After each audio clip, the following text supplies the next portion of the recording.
The microwaves are going to continue to cook when the microwave oven goes off.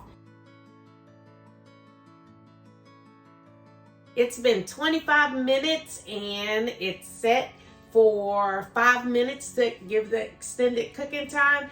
And boy, oh boy, does this smell absolutely delicious. The first thing that we have is our candy maple apples.